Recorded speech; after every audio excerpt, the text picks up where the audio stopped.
Fala pessoal, começa agora o 3 de 12 Podcast, um podcast com nome simples, mas que vai falar sobre a complexidade do treinamento esportivo e saúde em geral. E hoje eu recebo aqui o professor Felipe Borba, treinador de futsal, onde nós vamos conversar um pouco sobre o panorama do futsal, tanto no Brasil quanto no mundo. Falaremos sobre treinamento esportivo, a preparação física, a logística das equipes e como está esse cenário aqui no nosso país. Professor Felipe Borba, seja muito bem-vindo. Muito obrigado, Thales. É um prazer estar aqui com vocês e poder falar um pouquinho mais da minha experiência dentro do cenário nacional e internacional dentro dessa modalidade que é o futsal. Maravilha. E você já passou, você está atuando aí desde 2010, 2011, mais ou menos, no futsal. Eu queria que você falasse um pouquinho da sua carreira, como começou, por alguns clubes que você trabalhou, alguns títulos que passaram aí ao longo desses 9 anos. Na verdade, é uma trajetória um pouco curiosa, porque eu não gostava de futsal, né? Assim que eu ingressei na universidade de educação física, eu comecei na universidade particular e eu tinha caminhado mais para a área da cinesiologia, do treinamento esportivo. E eu não gostava tanto do futsal, porque quando eu era criança, eu vi o Brasil sempre ganhando de goleada e não tinha competitividade. Então, quando eu ingressei na Universidade Federal de Uberlândia em 2009, foi quando comecei a despertar esse prazer pelo futsal, treinando a equipe da educação física, né, da Atlética, da educação física da UFA. E daí que começou a surgir esse interesse. E de lá para cá sempre busquei fazer cursos, fazer contatos com outros treinadores de outros estados, de outros países, porque é uma modalidade bem difícil, né? Porque não há um investimento tão alto quanto o futebol, é muito diferente, é uma discrepância enorme. Mas para quem gosta e vive, como a gente brinca, né? É uma droga gostosa e saudável de saborear. Exatamente. E aí você passou, a partir da faculdade, você iniciou em uma equipe aqui em Uberlândia mesmo, né? Que era o Universo Futsal, né? Isso, que foi criada por mim e pelo professor Regis, né? Uma equipe de amigos dos alunos da Faculdade de Educação Física. E dentro desse processo, a gente foi entendendo como é que funcionava a gestão de uma equipe, a questão da preparação física, a questão da comissão técnica, como é que funcionava. E a partir daí fomos buscando mais conhecimento. Tive a oportunidade grata de trabalhar com um dos maiores nomes do futsal mundial, né, que foi o Lenísio. Tivemos a oportunidade dele de jogar com a gente uma competição, mas era uma equipe amadora. Então, a partir daí foi onde eu ingressei numa pós-graduação, que foi encabeçada pelo saudoso professor Fernando Ferretti, né, que foi um ícone para mim, para buscar ser um treinador, da forma que ele trabalhava durante os jogos, treinamentos, que eu fui fazer um curso em Santos, eu e o professor Regis, e de lá para cá foi onde abriram as portas para que eu começasse a trabalhar com futsal profissional, que foi minha primeira ida para o Paraná, né. Eu trabalhei na Série Prata, na equipe do Monte Sião, que abriu as portas para mim. Tivemos bons resultados, conseguimos uma 5ª colocação na Série Prata do mesmo ano.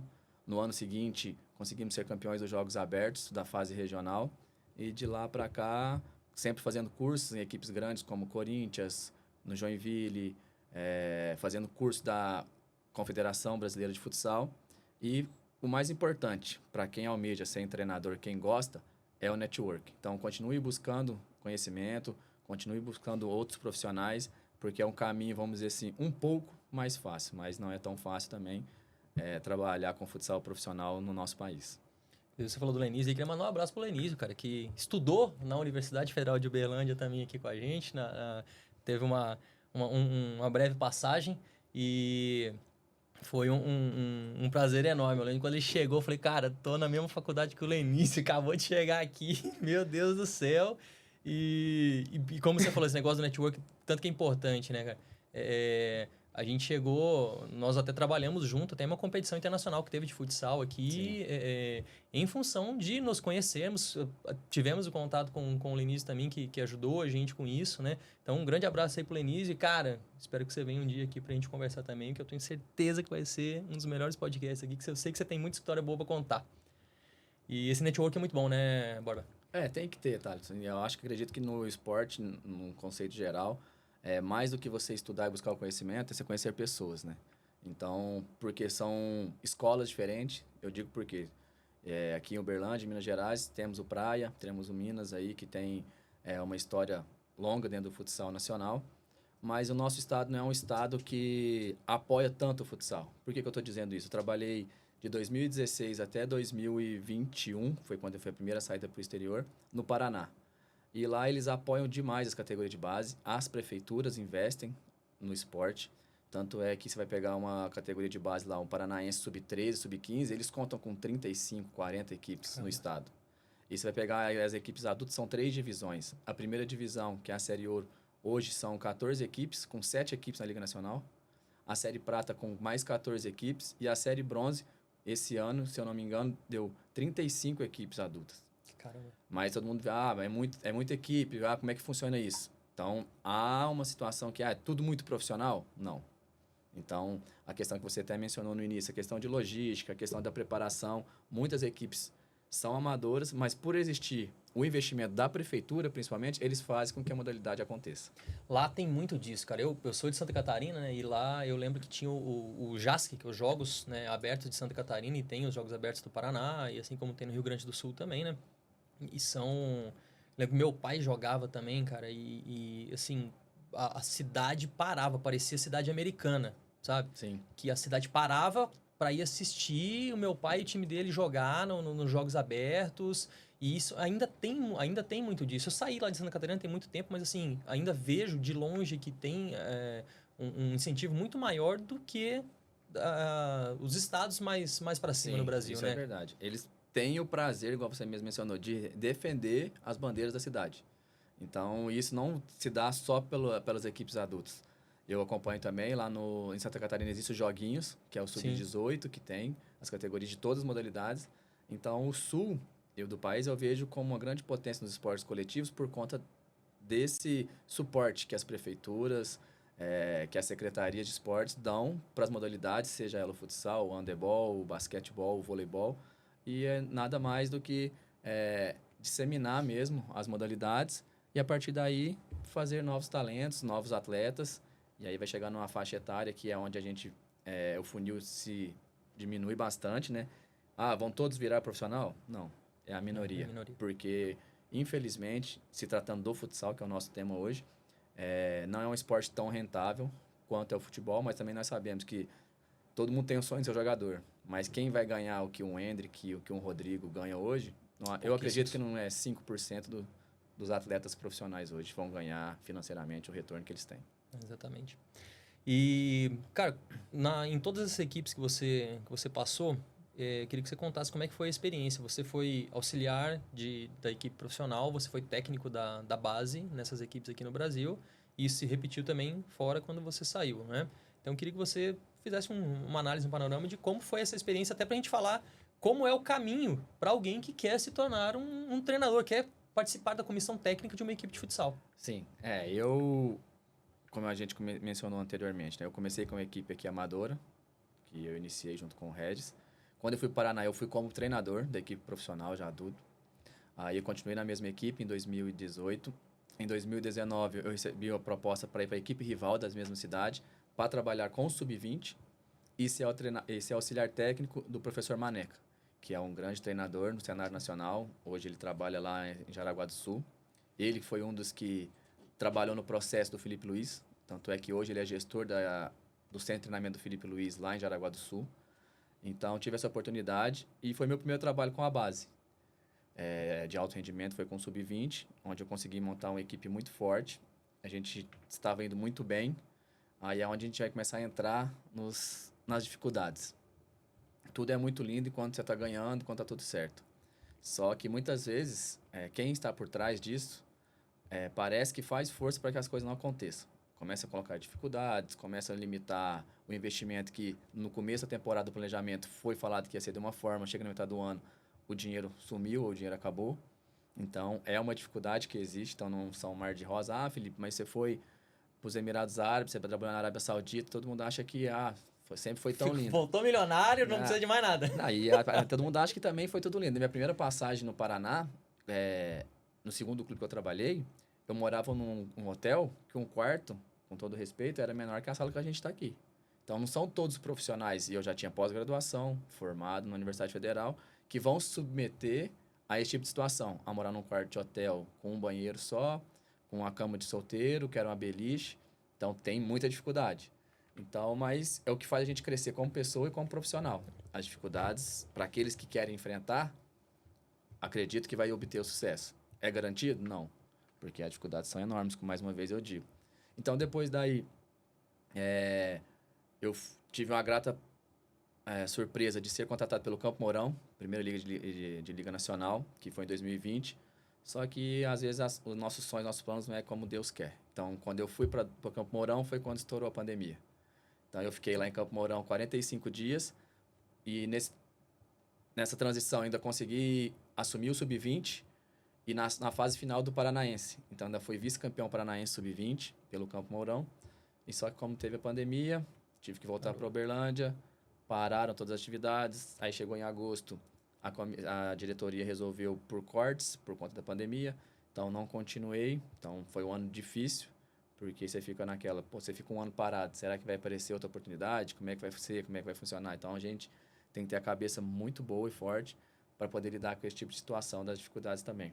E no outro ano, eu fui para Siqueira Campos, uma equipe da Série Ouro, com baixíssimo investimento comparado às outras equipes, mas conseguimos fazer um trabalho bom. E a partir daí foi quando surgiu a minha primeira oportunidade, a proposta para ir para o exterior. Foi quando eu fui para os Emirados Árabes para ser auxiliar da equipe principal e treinador do Sub-23. Então, mais uma vez, os Emirados Árabes, Dubai, Abu Dhabi. Não é bem assim. Dubai e Abu Dhabi é lindo, mas as cidades que estão ao redor nos outros Emirados lá... Você não foi para Dubai e Abu Dhabi, você foi para umas cidades... Eu morei em Maliha, que era perto de Sharjah, e eu morava em uma cidade bem pequena, mas aí a gente vai falar de estrutura, que você perguntou. Lá era um clube que tinha tudo. Então, um ginásio impecável, toda a estrutura de material impecável, porém, os árabes em si não vivem do futsal. Então, para eles, não vou dizer que é um hobby, mas é diferente do Brasil, das grandes equipes, são 2 períodos de treinamento, acompanhamento com grandes equipes, estou dizendo mais uma vez, de nutricionista, você tem um corpo de comissão com preparador físico, auxiliar de preparador físico, fisioterapeuta, tudo. Lá não. Lá você treinava um período só, 1 hora, 1h30, você ficava o resto do dia à toa. Então é mais uma dificuldade. Vamos falar, é linda. Você ficar num país que você não conhece, cultura totalmente diferente, costumes diferentes, um calor insuportável. E não tem com quem você conversar. Ainda mais para quem almeja ir para o exterior, gente, mais uma vez eu falo. Primeira coisa, deixem prontos seus passaportes e vão estudar inglês. Isso é básico, né, cara? Muita gente vai e não consegue ficar porque você não vai falar, você tem que falar inglês, porque árabe você não vai falar. Eu fiquei 10 meses agora na Arábia Saudita, é impossível você aprender árabe. Eu aprendi algumas palavras, mas formar frase, praticamente impossível. É muito difícil. É outro tipo de escrita também. Isso. Só que com o inglês você consegue comunicar, você vai sair para fazer sua alimentação, para conhecer lugares. Se você não fala nada, você vai ter uma grande dificuldade e a cabeça começa a minar, porque não tem o que você fazer. Então... E você foi sozinho para lá? Sozinho. Minha primeira saída do Brasil foi essa. Apareceu a oportunidade, não conhecia a pessoa que me levou, não sabia se era de confiança. Não, Felipe, tem a oportunidade, você quer ir? Tem passaporte? Tem, vou. Podia chegar lá e... Podia chegar lá, tá dentro de uma banheira com o recado, seu rim foi retirado. Exatamente. Igual muitas vezes você chega lá e você quer vir embora porque você não aguenta, da questão psicológica, questão familiar, tudo. E o clube quer que você fique, eles retêm seu passaporte, a gente já via acontecer, acontece mesmo. Quando acontece, retém o passaporte, você não ir embora, você vai ficar lá enquanto... para cumprir seu contrato. Não quero saber se você está longe da sua família, se você está com um parente enfermo aqui no Brasil, eles não querem saber. O estrangeiro para lá, eu estou falando do mundo árabe, onde eu tenho conhecimento, você tem que ir para dar resultado. Eles não querem saber de você desenvolver a modalidade, desenvolver o atleta. Eles querem que o estrangeiro vai para lá ganhar.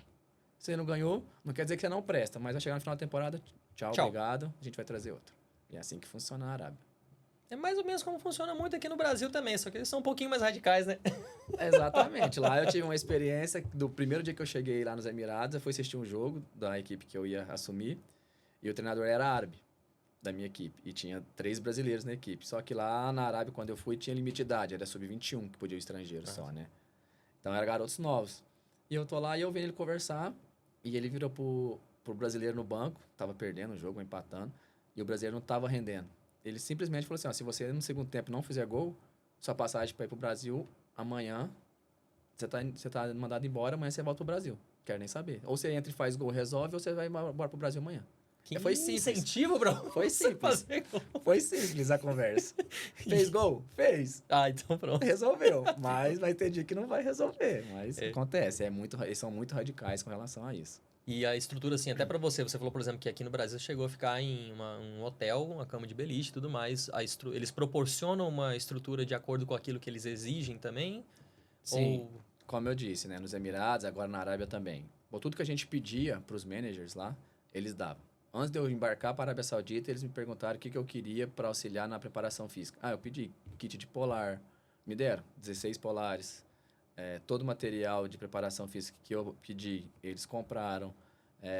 Local de moradia, era um apartamento para cada um, e com eles pagando tudo. Então, você tinha o gasto com o quê? Só com a gasolina, que lá eles dão um carro, eles alugam um carro pro profissional, então você paga só a gasolina e alimentação. Então, você quer comer fora, beleza, você quer comprar e fazer em casa, eles dão todo o suporte de moradia com fogão, geladeira, tudo tem. Então, você consegue trabalhar tranquilo. A dificuldade é o que a gente brinca, né? É o pé de obra, né? Porque no futsal trabalha com o pé de obra. Pé O de árbitro obra. em si, porque não existe categoria de base lá. Uhum. Então, os árbitros começam a praticar o futsal com 18 anos, 19 Nossa, anos. chega lá crua demais, tem Porque que eles ensinar lá, básico. o futebol tem. Ah. Então, quem não dá no... Ela é o contrário. Quem não dá no futebol, vai pro Vai pro futsal futsal, adulto. o inverso.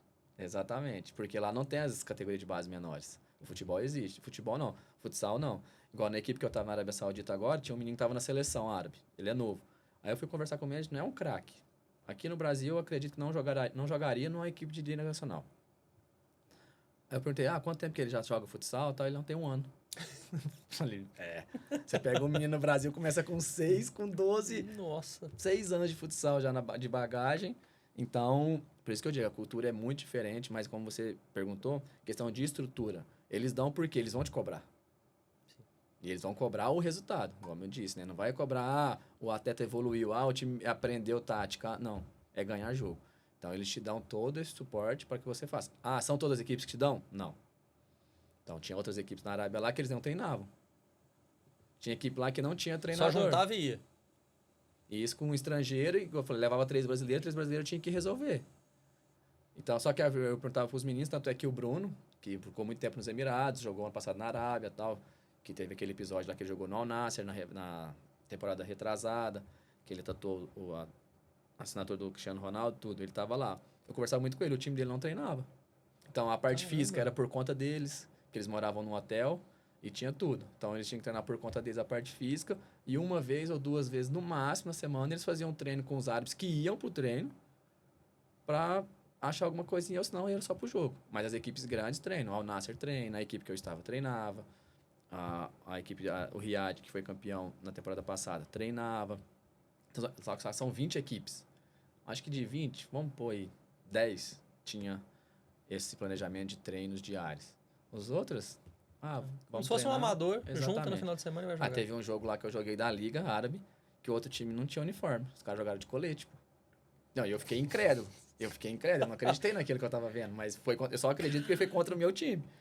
Aí o árbitro liberou jogar de colete pra ficar um pouquinho pior. Tinha uns de camiseta, uns sem camiseta por baixo do colete. Então você vai falar assim, Nossa, cara. é uma coisa... tá vendo? Isso era a Liga Árabe. Liga, Isso Premier tava League. na Premier League Premier Árabe League de futsal. Isso. E aí, todo mundo lá com meiãozinho branco, beleza. Aí apareceu um árbitro que faltou um meião branco. Aí o cara entrou na quadra de meião preto. Falei, não, aí não tem como eu aceitar. Aí eu Nossa, falei, aí não, aí não tem condição. Pô, aí o colete já não tá legal. Aí eu, não, mas não é mais. Aí eu chamei meu manager e falei, assim, não existe, cara. A gente tá trabalhando profissional. Aí arrumaram o meião, pra você ver como é que era o nível. Então, são coisas que eles estão agora investindo pesado. Então, estão contratando um rio de dinheiro. O time que eu estava lá contratou agora o treinador que era o treinador do Benfica.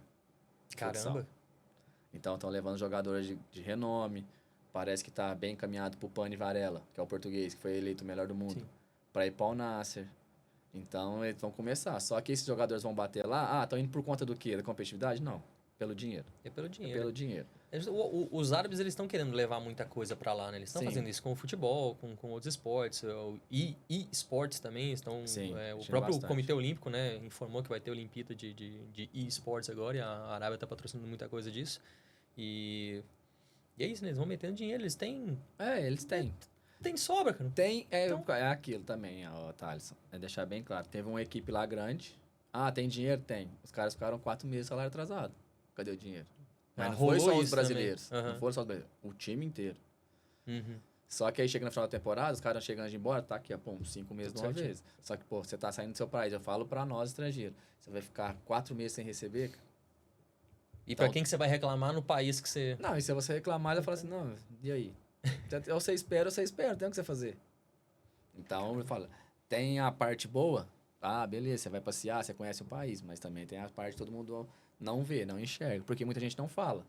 Ah, ou receio de, às vezes, se falar alguma coisa aqui, igual eu tô aqui falando, de fechar as portas e tal, mas eu não tenho receio porque eu não tô falando da minha experiência. Então, não tô felicitando nome Claro, de time nenhum, exatamente. tudo, mas é uma coisa que acontece. De atrasar salário, de a estrutura não ser 100% igual todo mundo imagina, e igual acontece no Brasil. Então, mais uma vez, reitero, querem trabalhar com futsal, querem ser treinador, estudem, não deixem de fazer os cursos, procurem, mas o mais importante, quando for fazer, principalmente presencial, conversar e conhecer pessoas, network. E falar sobre tudo, não só sobre futsal, porque muitas vezes, beleza, é um profissional que entende muito, mas a pessoa não conhece o caráter da pessoa. Então, isso também é muito levado em conta. É importante falar isso porque às vezes o pessoal sonha muito aqui, né? Falar, pô, o pessoal tá indo pra Arábia, tá indo pro Oriente Médio lá, que o pessoal paga muita grana, vê só Neymar, Cristiano Ronaldo e a galera que é o menos do 1%, né? Lá faturando, é bom ter esse choque de realidade para mostrar que não é bem assim. Você conheceu também preparador físico, foi para lá, Sim, sim. outros brasileiros assim que... Sim. Tinha uma outra equipe lá, que a comissão técnica toda era brasileira também. Que, inclusive, eu já os conhecia, porque na época eu trabalhei nos Emirados, eles estavam na equipe também lá nos Emirados. Então, são pessoas que já estão no mundo árabe aí há mais de 5 anos e conseguiram se manter por lá. Então, a gente tenta trazer próximo da realidade que a gente quer, que é a gente diz, né, aceitável para uma equipe de competição, só que a gente nunca vai conseguir alcançar, por conta disso que eu disse, né? Os árabes não vivem disso.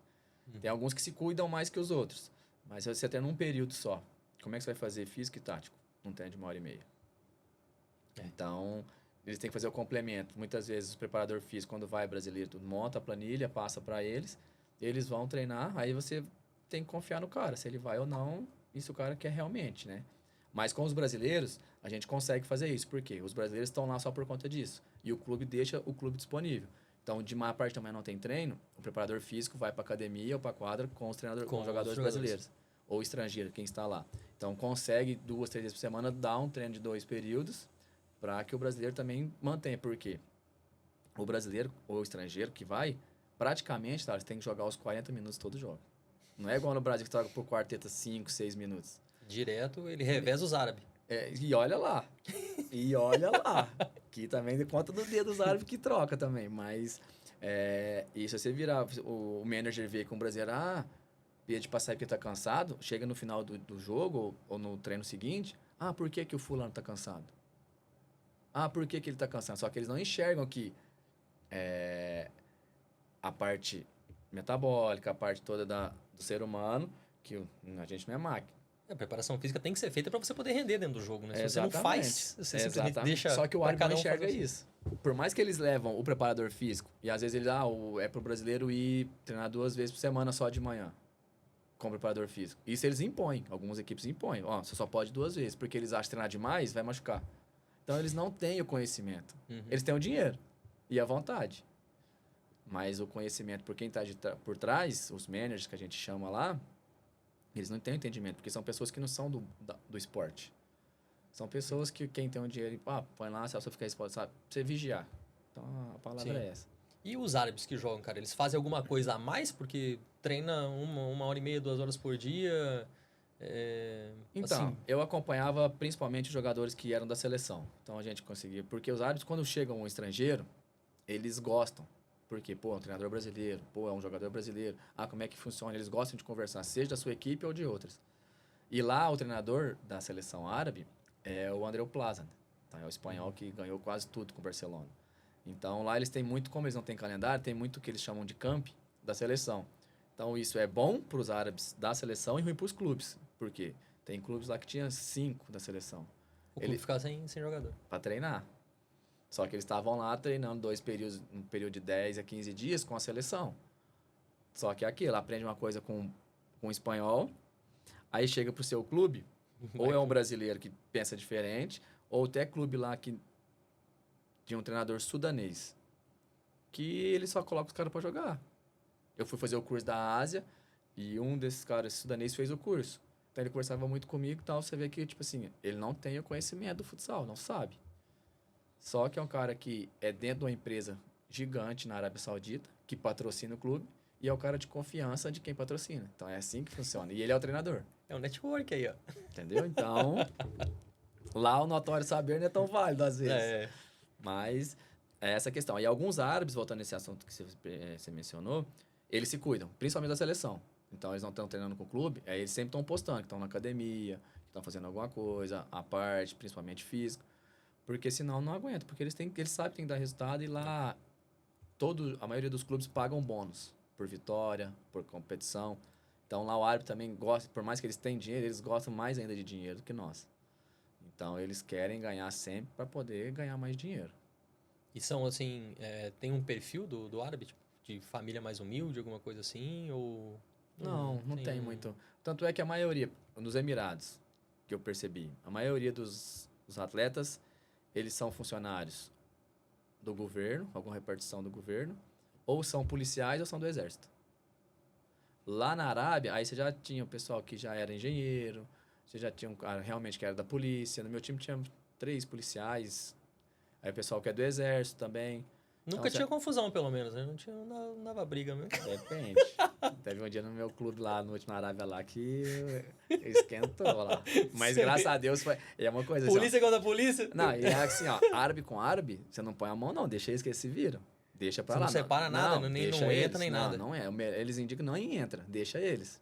É igual quando dava briga em brasileiro, às vezes dava uma dividida um com o outro lá, os árabes também nem deixam brasileiro. Agora, você misturou, aí o problema é... Porque lá eles têm eles são muito unidos. Então, por exemplo, lá você vai pra uma dividida mais forte. Se é entre os árabes, beleza, bate na mão, beleza. Mas se é um brasileiro dando uma pancada num árabe, até os caras do seu time brigam com o seu jogador. É uma coisa impressionante. Caramba.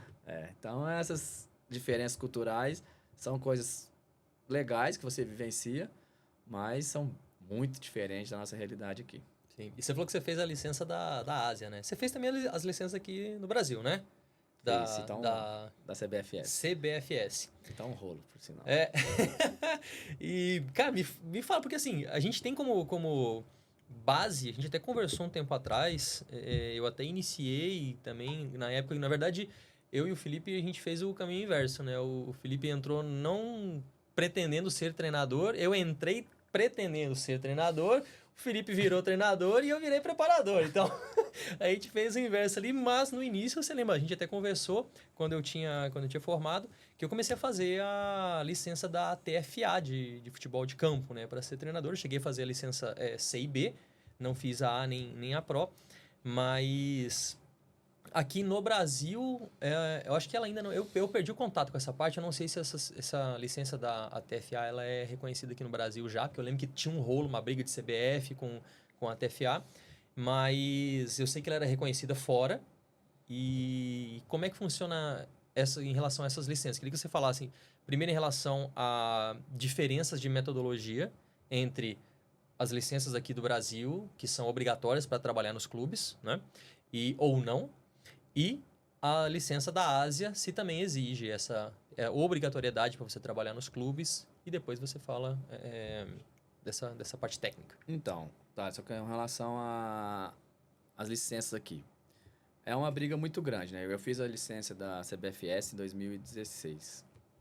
Fiz o nível 2, nível 3, que dava para trabalhar do sub-17 até o profissional. E aí, reconhecido, chancela da CBFS, porém, nenhuma competição, nenhum clube era exigido você ter isso. Então, para que a licença? Se não exige. E aí, os anos vão se passando, tudo, beleza. Aí eu vi que a CBF tinha entrado para gerir o futsal. Porém, em partes. A CBF hoje só gere a seleção. Os clubes ainda é CBFS. Então, há uma união, parece que estão querendo unir. Tanto é que agora, para a Copa do Mundo, pela primeira vez, o futsal vai usar o mesmo uniforme do campo, nessa Copa do Mundo agora. Já usava a Nike, mas era um uniforme meio alternativo lá, mas parece que agora, para essa Copa do Mundo no Uzbequistão, agora em setembro, eles vão usar o mesmo uniforme. Então, o que acontece? Aí, que surgiu a CBFS Academy. Falei, tá. E fui olhar. Licença B, licença C. Aí eu olhei aquilo e tal. Mesma carga horária, tudo igual. Eu falei, eu já tenho, eu preciso fazer. Quem fez antes de 2020 tem que revalidar. Eu falei, mas tem que revalidar o quê? Se o curso é o mesmo, se a carga horária é a mesma, e por que eu tenho que fazer de novo? Onde está exigindo? Mas tem que fazer. Eu falei, não vou fazer, por enquanto, porque é a mesma coisa. E a chancela é a CBFS, é a mesma chancela. E não pede em lugar nenhum. Vão começar a cobrar a partir de 2025. Estão dizendo que pela licença da CBFS, para você trabalhar no Brasil nas competições, a nível que a CBFS está gerindo, você tem que ter a licença. Por enquanto não é obrigatório. Por que você fez? Mais uma vez eu digo, conhecimento a gente sabe nunca é demais. E você conhece pessoas, network. Então, vão estar pessoas ali que estão em clubes grandes ou em clubes menores que às vezes vão abrir a primeira porta para você ter a oportunidade de mostrar seu trabalho como treinador ou como preparador físico, como treinador de goleiro. Então, eu acredito que é importante.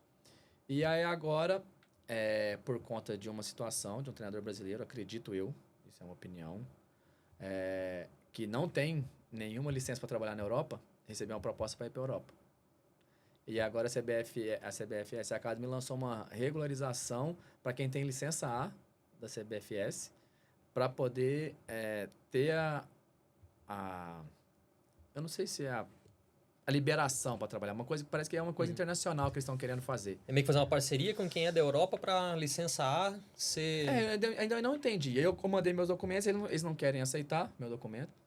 E aí, só que eu tenho uma carta, quando eu fui para a Arábia, eu tenho uma carta da CBFS, direto, falando que eu tenho as licenças, assinada pelo presidente. E mesmo assim, eles não querem aceitar. Então, é uma coisa que você não sabe se é política, se é interesse pessoal, ou que a gente tenta entender o que realmente está por trás disso. E, como eu disse, a princípio, as licenças da CBFS não valem lugar nenhum. Nem no Brasil. Não serve para nada a questão de você poder trabalhar. Eu ia te perguntar isso. Assim, vão começar a cobrar a partir de 2025, a gente precisa fazer, vocês precisam fazer essas licenças. Quantos treinadores atualmente têm essa licença trabalhando no Brasil? Todos fizeram? Não. Isso aqui? Aí é que acontece também, tá? Isso é aquilo, né? Treinador de Liga Nacional.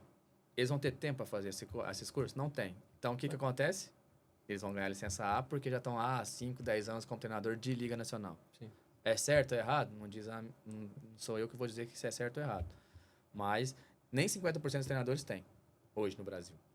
E aí vai gerar um conflito. Aí parece que a Federação Paulista fez uma certificação deles. Para você trabalhar em São Paulo, você tem que ter licença de São Paulo. Se você tem da CBFS, que é o órgão maior no país, se você tiver só ela, não pode. Você tem que fazer a do Paulo. É umas coisas que cada estado fica com uma lei diferente. A princípio dessa questão de licença, o único que criou foi São Paulo. Os outros estados, no Paraná, no que eles exigem hoje? No Paraná, Santa Catarina, o CREF. A princípio, tem sido isso. Para ser o treinador. Isso, para então, ser o treinador. Todo treinador de futsal... Eu não vou falar que todo, porque eu acho que não é todo treinador que fez faculdade de educação física. Porque aí entra naquela situação do CREF provisionado do futsal. Exatamente. Jogou, ou assim, trabalhou há muito tempo ali e tal, né? Mas aí no Brasil tá assim.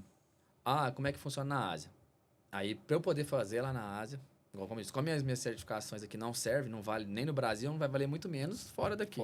Se não organiza aqui, imagina lá fora. Mas, através dessa declaração que eu consegui pela CBFS, né? Porque eu realmente tinha. Eles abriram para eu poder fazer esse curso lá, porque não é qualquer um que eles aceitam fazer também na Ásia. Ou você tem que estar trabalhando lá, alguma coisa assim.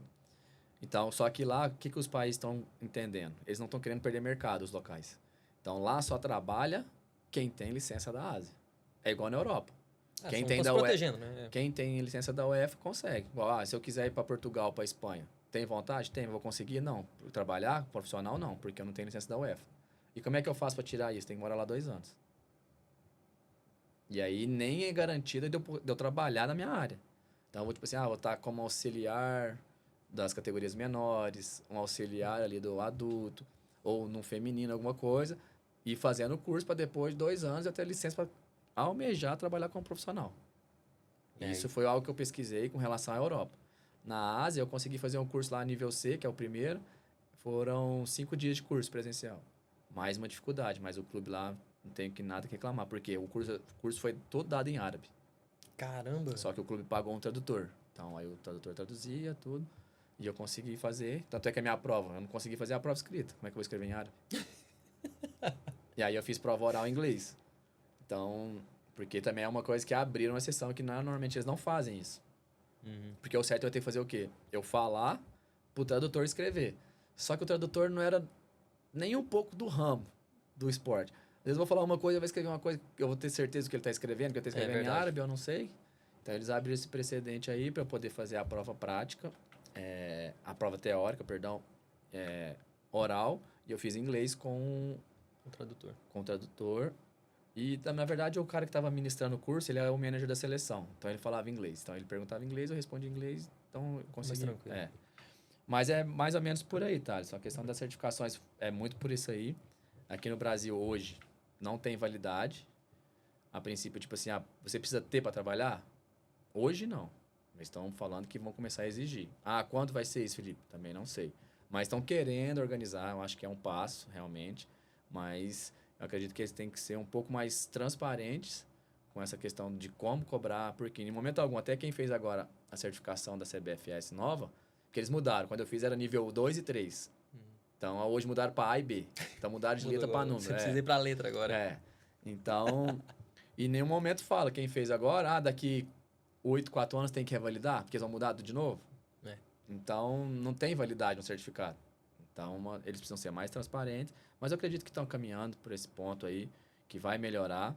E jamais deixar de buscar. Felipe, mas então você quer dizer que não vale a pena? Não, vale a pena. Porque você vai ter o conhecimento. Eles acredito que mais essa questão do network mesmo. Sim. De conhecer treinadores de outros lugares do Brasil, até de fora, que muitos treinadores, principalmente da América do Sul, buscam fazer. Porque também não tem essa gama de conhecimento aqui, né? Você vai falar ali de...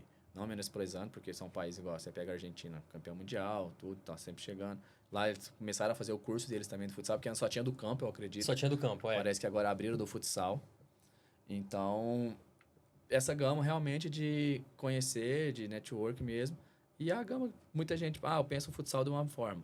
Você vai, o Thales pensa de outra. O Thales, então você tá falando que eu faço errado? Eu, Felipe, não penso assim. Eu acredito em ideias. A minha é melhor que a sua? Não sei. Pode ser que hoje eu ganho de você e amanhã você ganha de mim. Então, você vai falar de 10. O ano passado, conseguimos um feito inédito aí, mas se eu conto o bastidor aqui, eu acredito que eu posso ser censurado. Mas como é que foi a nossa... Que a gente conseguiu eliminar o Corinthians na Copa do Brasil, todo mundo fala, dá os parabéns. Todo mundo acha que foi 1000 maravilhas. Mas aí eu só tenho que agradecer ao grupo de atletas e até mesmo da diretoria, porque o que a gente conseguiu foi algo da nossa realidade, bem um feito histórico. Mas é mais por aí, que a questão da certificação não deixem de fazer, quem quer ser treinador ou preparador físico, porque agora até a CBFS tem, né, específico. De preparação física e de treinador de goleiros. Então, eles estão caminhando, porque são os três pilares hoje do futsal, né? Sim. Que a comissão tem. Lógico, tem a questão da fisioterapia, tudo, mas essa questão de preparação física, treinador de goleiro e treinador, eles estão se organizando cada vez mais com essas licenças para que se torne uma coisa... Até para nós mesmos, brasileiros, se proteger aqui dentro. Claro. Porque nos outros países eles se protegem, por que a gente não pode se proteger? Então, fica aqui meu recado, que realmente faça, quem tem interesse, vá buscar o conhecimento, o estudo, porque é sempre válido. E em relação à metodologia, você viu diferença do que é ensinado aqui do que é ensinado lá? Aí a questão, de metodologia, eu acredito mais pela vivência e a cultura de cada país, né? Então, quando eu cheguei lá para fazer as partes práticas do nível C, Era parecido, por exemplo? Tem que... É similar, porque a primeira lá é mais ou menos... Eu quero entender por que tem um nível C. Queria entender, né? Não quero, queria. Porque lá não existe categoria de base. Então, para que tem um nível C lá? Essa ia ser minha próxima pergunta para você. Para você responder, eu ia falar, cara, tem um nível C, B e A, mas... Exatamente. Só que acontece, na Arábia não tem. Só que a certificação da AFC é da Ásia toda. Então, se você tem um nível C... nos outros países tem. É, da Ásia, entendeu? Então, você vai pegar Verdade. uma China, que está um mercado bem grande. Você pega ali o próprio Cazaquistão. O Cazaquistão está na Europa agora. O Uzbequistão, que vai ser de A. Então, são países ali que tem um trabalho das categorias de base. Então, metodologia em si não tem porquê. Normalmente, eles levam palestrantes, igual, colocaram o espanhol para dar aula. Algumas situações. Então, é uma coisa que a gente já está acostumado. Ah, uma Sim. escola diferente da Espanha para o Brasil, uma questão de metodologia de ensino, do que falar, tipo assim, como é que é a questão de treinamento, preparação física. Então, estão sempre levando pessoas que têm um gabarito maior para poder falar, que estão há mais tempo no mercado. Então, não tem tanta diferença. A dificuldade é você ter que ouvir uma aula em árabe, né? Sim. Aí fica mais complicado. A dificuldade está aí. Não, mas beleza. E os países em volta, lá no Oriente Médio, países próximos, todos praticam futsal também? Você sabe como é que é essa essa abrangência do esporte lá? O Kuwait tem, o Catar parece que não tem mais, mas os Emirados têm, a Arábia Saudita, o Egito ali tem. A gente, tanto é que na pré-temporada nossa a gente fez o camp no Egito. Ficamos lá 10 dias no Egito. Então, o que mais ali perto ali que tem investido um pouco mais? Igual eu estava até conversando nos Emirados. O ano passado não liberaram estrangeiro, na temporada passada. Porque os locais querem jogar. Sim. Só que eles querem jogar e não querem treinar. Por isso que eu falo, é um hobby para eles. Por isso que eles querem participar, tudo.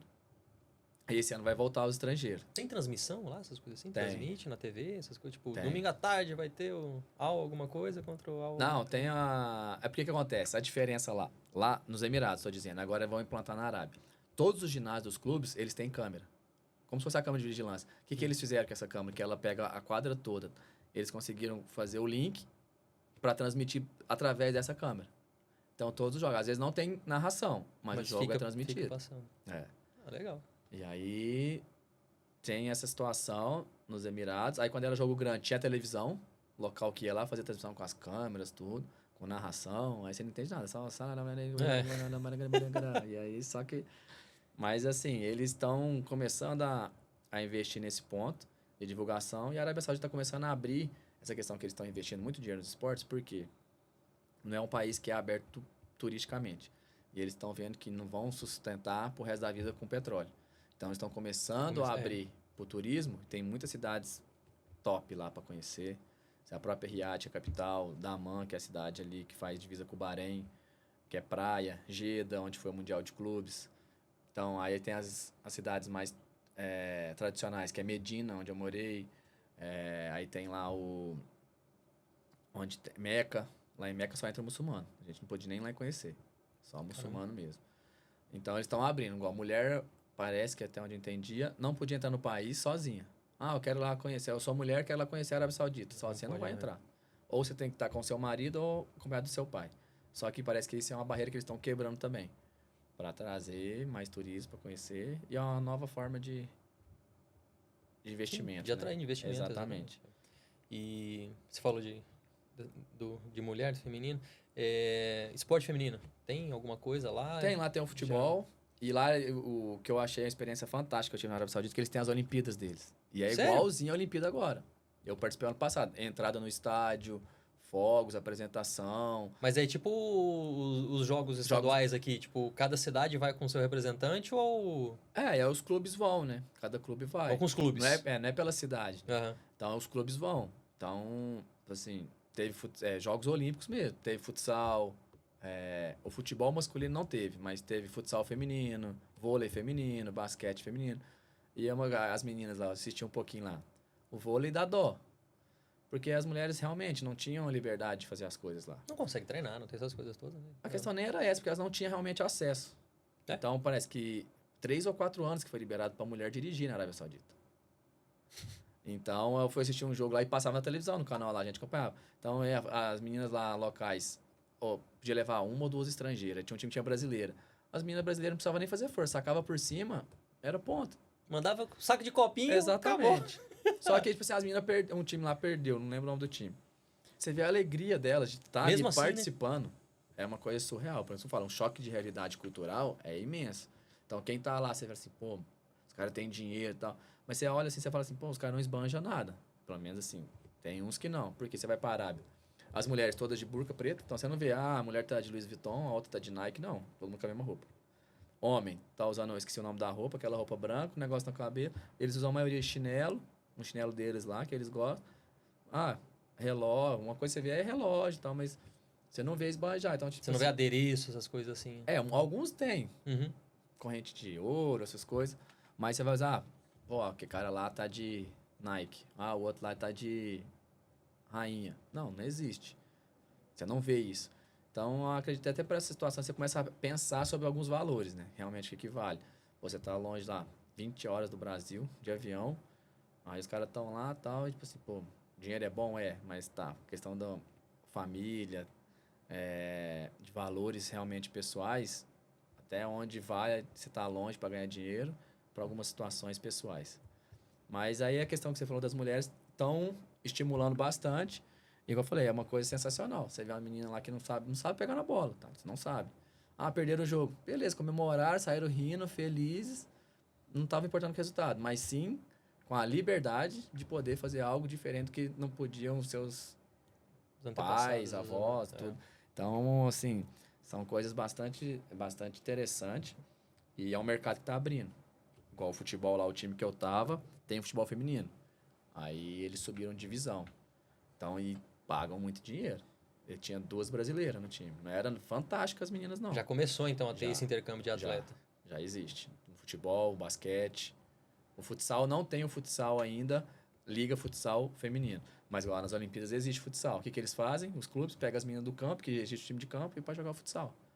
Porque também a premiação é ruim, né? Quem é campeão das Olimpíadas. É 1 milhão de SAR pro clube.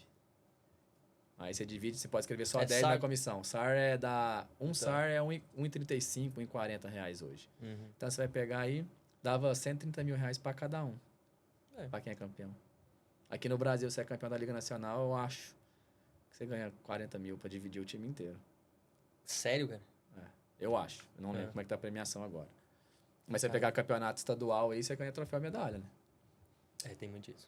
Então, por isso que é difícil a questão da manutenção de muitas equipes, por conta, realmente, não tem um investimento. Igual, eu até peço um pouco do espaço aqui, o Anderson, que hoje é o presidente da Federação Paranaense, é o que é o responsável e o presidente da Copa Mundo Futsal, que tem Sub-21, não sei se você já acompanhou, já ouviu falar. Então, e ele está trabalhando muito para que essas coisas melhorem. Ele que encabeçou junto com o Madeira, que é o presidente da CBFS, o Campeonato Brasileiro. Então, hoje nós temos a Liga Nacional e o Campeonato Brasileiro.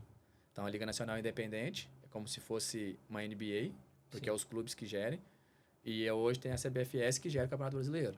Então, por isso que eu estou falando, eles estão começando a caminhar para que realmente o futsal comece a ser mais valorizado, ganhe força, porque igual você mencionou, né, na chamada. Por que o futsal não é olímpico? Essa é uma pergunta que ninguém vai conseguir responder a fundo. Porque são muitas vertentes. Porque é briga política. Porque ainda existe a FIFUSA, que foi com os 2 ou 3 primeiros campeonatos mundial da seleção brasileira. É pela FIFUSA, não é pela FIFA. Então ainda existe a FIFUSA.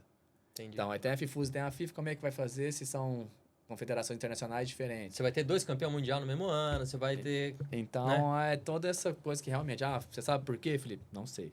Mas de ouvir conversa é mais ou menos por aí. Então, acaba se resumindo o quê?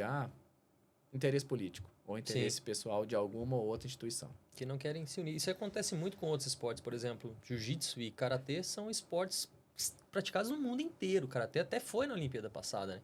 E nessa agora o karatê foi excluído. E, assim, entrou o break, né? Então, eu não sei absolutamente nada do breakdance, se tem confederação. Para mim, era um estilo de dança.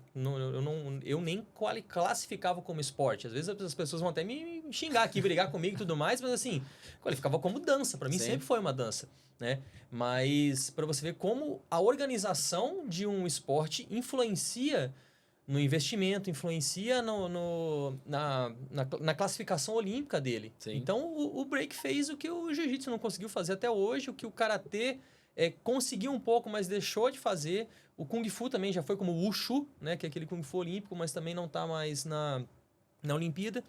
E, assim, o jiu-jitsu tem alguns estilos diferentes de jiu-jitsu. Então, tem várias ligas, várias confederações, tem 3, 4, 5 campeões mundial por ano. O karatê tem Shotokan, Kyokushin, tem Kenryu. Então, você tem diferentes estilos que cada um tem a sua confederação, tem sua liga, aquelas coisas assim. Então, quando você não consegue unir em uma só, fica difícil de você jogar pro resto do mundo. E o futsal é dessa mesma maneira. Se a gente tem uma confederação, que tem um campeonato brasileiro, a gente tem uma liga nacional, que os clubes organizam, mas não querem se juntar ou aqui, ou a confederação não quer ceder para os clubes alguma coisa. Então fica nessa guerra política. E para mim é exatamente por isso que os esportes entram e saem do circuito olímpico, pela falta de organização e de união das equipes. O judô tá aí até hoje, porque o judô só tem um. Se você treinar judô aqui em Uberlândia e você for fazer judô lá na Finlândia, os mesmos golpes, a mesma coisa. Eu posso não falar finlandês, mas na hora que o professor falar para mim, faz um haraigoshi, só falar haraigoshi, eu sei o que eu tenho que fazer. Sim. Então tem essa padronização, né? Quando a gente organiza de fato o esporte, a gente consegue virar olímpico. É isso que falta pro futsal. Pro futsal e várias outras modalidades aí que acredito que são potências, né? Então, igual você falou, e a regra hoje não é universal no futsal. Você vai pegar país que é 2 tempos de 25 corrido. País que é 2 tempos de 20 cronometrado. Tem país que aceita quadra 42 por 22. Então, não tem uma padronização. Você vai pegar, você vai pegar o judô, o tatame lá, onde lutam lá, a medida é a mesma em todo lugar do mundo. Em todos os lugares. Então, eu acredito que vai muito por essa questão realmente. E como se trata de um esporte de massa, igual pro futebol entrar também teve suas dificuldades. Teve que aceitar ser sub-23, porque senão ia ser Copa do Mundo de 2 em 2 anos. Exatamente. E o futsal, acreditava, tá muito por aí também. Porque, eu quero virar olímpico, mas não quero baixar a idade. E aí? Aí vai ser campeonato mundial também de 2 em 2 anos? Como é que vai funcionar? Então, essa questão de se unir, eu acredito que não é só se unir. Eu acho que é muito interesse particular. Ou até mesmo, eu que mando, é assim, pronto, acabou. Então, quando se trata de esportes que movimentam muito dinheiro e muitas pessoas, porque no judô, beleza. Você vai levar o lutador do Brasil pro judô, por categoria. Eu realmente não sei. Para as Olimpíadas é quanto? Tem limite, não tem? São um lutador por peso, né? Um lutador por categoria. Um masculino e um feminino por peso. Então, você tem, por exemplo, até 90 tem um brasileiro, tem um masculino e feminino, né? E cada categoria de peso tem um só de... Então, aí você pega, aumentar um esporte com mais um esporte coletivo. Você vai levar no mínimo 20 pessoas. Você tem que aumentar a Vila Olímpica. Mais investimento na vila, essas coisas. Exatamente. Então, tem tudo umas coisas, porque não gosta. Não. São detalhes aí que a gente... Muitos são suposições, algumas são verdades, e outras que realmente a gente só vai descobrir o dia que virar. Se virar. Agora, mais uma vez, toda vez que chega ano olímpico, começa a petição. Assinatura pro futsal ser olímpico. Mas só fica agora... Acabou a Olimpíada, ninguém mais lembra. Ninguém mais fala. Então, é só o interesse do momento. Então, eu acredito que, por essa questão, como eu disse mais uma vez, do Anderson, tem feito uma força. Tanto é que ele postou uma história agora, que ele estava lá na AFA. Então, ele é um cara que tem corrido atrás muito pelo futsal. Tá querendo, né? Não só brasileiro, mas realmente fazer. Tanto é que ele criou de novo agora, partiu dele, de fazer a Supertaça, que é o campeão da Libertadores do futsal, contra o campeão da Champions League. Que vai ser, se eu não me engano, vai ser em Palma. Que vai ser Palma contra o Magnus. Legal. Então, é um cara que realmente está buscando a fazer muitas coisas pela modalidade, não visando só o âmbito nacional, mas realmente buscando o todo para que a coisa aconteça.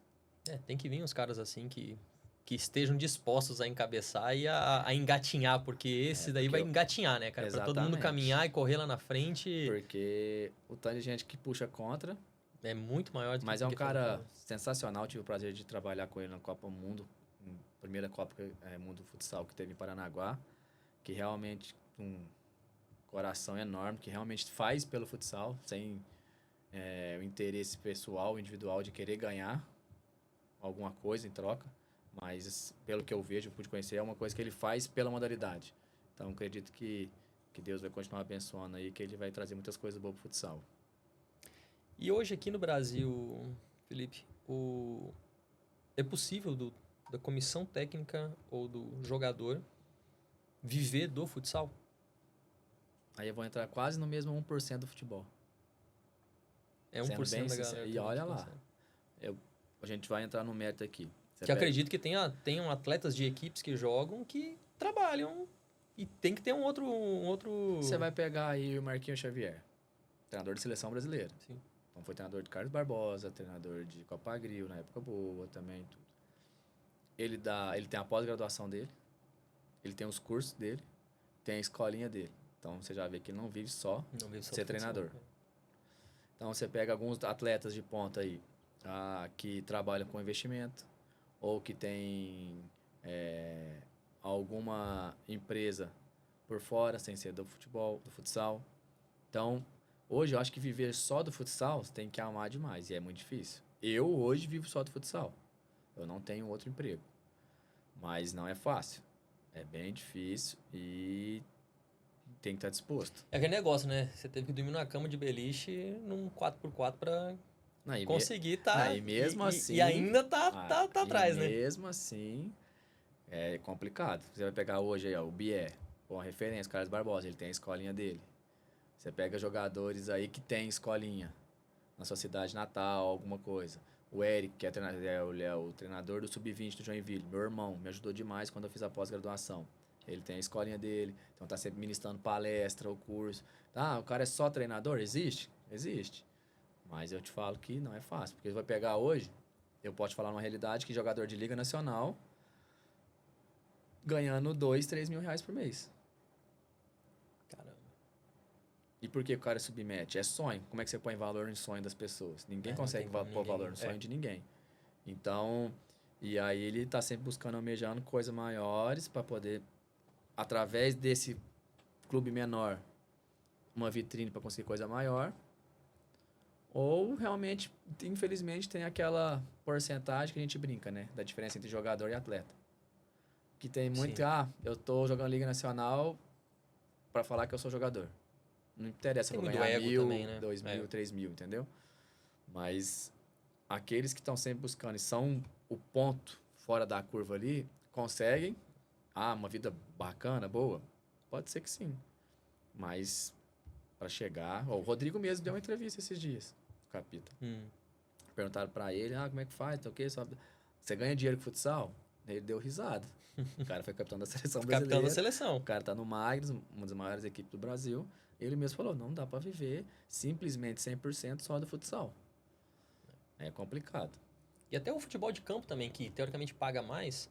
Trabalhei aqui no Berlândia Esporte e eu vi que tinha muitos jogadores também que tinham um salário baixíssimo também para jogar uma Série A de Mineiro, na época que eu trabalhei, né, com a equipe que subiu no acesso de 2015, né, e depois trabalhei na base. Então, muitas equipes... o futebol de campo tem muito mais equipes, né, que o futsal, porque em todos os estados tem um campeonato estadual e pelo menos 2 divisões de cada campeonato, né? E eu conheço, inclusive, uma das coisas que me fez desistir, falar, cara, eu não vou querer ir atrás de ser de comissão e tal, por mais que eu tenha começado a fazer muito contato legal, eu conheci um grande preparador, que é o Gustavo Chiroma, que eu conheci ele aqui, fui auxiliar dele aqui no Uberlândia, junto com o treinador, que era o Paulinho McLaren, que, artilheiro de Portuguesa, de Cruzeiro. Então, assim, a gente vai fazendo alguns contatos legais que a gente vai conseguindo, O Paulinho McLaren hoje está lá em São Paulo. Eu vi que ele chegou a treinar, acho que foi o São Bernardo, algumas outras equipes menores no Paulista, Série A2. Então, assim, o Paulinho, que foi um cara lá em cima aqui no Campeonato Brasileiro, ídolo de um monte de equipe, acho que ele jogou no Internacional também, Figueirense, ele tá agora lá na Série A2 do Campeonato Paulista e, assim, tá na briga para querer chegar. E é um cara bom pra caramba, assim, do que eu conversei com ele, do que eu aprendi em 6, 7 meses, eu lembro até hoje das coisas, tanto de logística de vestiário e controle dos atletas. O cara tem uma baita experiência. Mas aquele negócio, a gente tá falando, a hora que teve algum atrito ali com um diretor, alguma coisa da equipe, todo mundo foi mandado embora, cara. O Paulinho saiu do Berlândia Esporte com o Marcelo Regis, na época, artilheiro do campeonato, e a gente não tinha perdido nenhuma partida, se não me falha a memória. Aí a gente foi para jogar em Patrocínio contra o Patrocinense. E em Patrocínio, acho que nós perdemos a primeira. E o Berlândia já estava em primeiro ou segundo da tabela. E aí voltou Pô, confusão com o diretor e tal. No outro dia, o Paulinho chegou. Eu já sabia. Tô indo embora. Foi um prazer. E foi isso, cara. O esporte no Brasil é complicado. É. Tanto é que a gente já mencionou aqui o Lenise. Eu conversava bastante com o Vinícius, né, irmão dele. E uma vez perguntaram pra ele, pô, Vinícius, quando você aposentar, você tem interesse em ser treinador e tal? Ele falou assim, cara, eu fui jogador não sei quanto tempo. Eu vou colocar a minha profissão, o ganha-pão da minha casa, minha família, na mão de 15 cara, 20 cara? Não quero isso pra mim. Não dá, né? É. Então, tipo assim, quem gosta é muito por amor mesmo. Porque realmente não é fácil. Porque a hora que tem que estourar um lado, é mais fácil você mandar uma comissão com 1 ou 2 embora do que Você mandar. manda uma porra de jogador, né? E isso, infelizmente, virou cultural, né? Sim. Porque você vê, isso não acontece com frequência numa Premier League. Então você vê aí quanto tempo que os caras ficam lá. Cara, Agora que começaram com isso aí, parece. Eu não acompanho muito futebol. O povo até acha estranho. Pô, você gosta de que time que você torce? Nenhum. Ah, você assiste futebol? Não assisto futebol. Você fala assim, Felipe, vamos assistir um jogo do Corinthians e Flamengo, ou Palmeiras e Flamengo, que estão os dois mais aí, né? Não tenho vontade nenhuma. Futsal eu assisto até o da esquina. Gosto demais. Mas futebol eu não tenho essa vontade, não tenho esse gosto tanto. Mas aí eu vi que parece que na Inglaterra começou. O cara não foi bem 5, 6 jogos, estão mandando o cara embora. Mas não era uma cultura de lá. Você vê a Inglaterra, por exemplo, o Ferguson ficou acho que 10... 30, ele ficou 10 anos, acho, sem ganhar nada no Manchester. E ele ficou de treinador até começar a ganhar. E atualmente ele é o maior vencedor da história, né, na Inglaterra. Então, é o projeto de longo prazo que os clubes sempre tiveram. Né? Eu acredito que é muita coisa, a gente falando de cultura, é uma questão de realmente que, pô, quem tá à frente, quando você tá lá fora, eles chamam muito de coach, de mister, alguma coisa assim, né? Que pegou principalmente do Jorge Jesus, né? A questão do mister, né? Então, de valorizar realmente quem é o cabeça, o manda-chuva. Assim, por mais que tinha atleta que não gostava, a diretoria tá com o cara. Por quê? Ele é o cara que vai fazer acontecer. Tem um jogador que se resolve e tal, mas, pô, a gente brinca, como é que ela é no Japão? Pô, que o professor tem respeito, porque é um cara que tá formando o cidadão pro país. Sim. E ali numa equipe de alto rendimento, uma equipe adulta, quem vai fazer, quem tem a experiência, que está há muito tempo, é quem? É o treinador. Então, eu acredito que é muita cultura e, realmente, infelizmente, se no Brasil a gente, nas escolas, não respeita nem o professor, os alunos de 10 anos não respeitam o professor, como é que no esporte vão respeitar difícil, o treinador? Né? Então, eu acredito que é muito por aí. E, realmente, mais uma vez, saliento, quem quer ser treinador, trabalhar, estuda, muita força de vontade, muita coragem, porque não é fácil. Mas, para quem gosta, eu não me arrependo de nada que eu vivenciei, que eu tive que passar e que eu ainda pretendo passar para alcançar algumas coisas que eu almejo ainda.